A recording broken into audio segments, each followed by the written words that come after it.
Friends.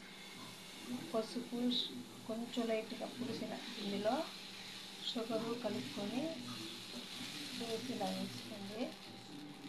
చాలా టేస్టీగా, పులిపే ఉండదు.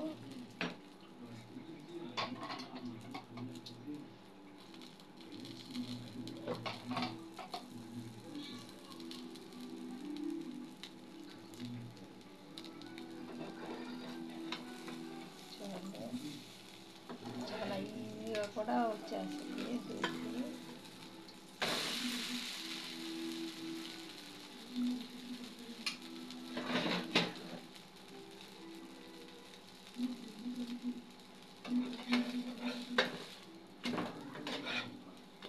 ఇలా పులిసిన పిండిని ఇలా వేసుకోవచ్చు. కొంతమంది పులిసిందని పడేస్తారు, అవసరం లేదు ఫ్రెండ్స్. ఇలా దోశలాగా వేసుకొని పచ్చడితో సర్వ్ చేసుకుంటే చాలు.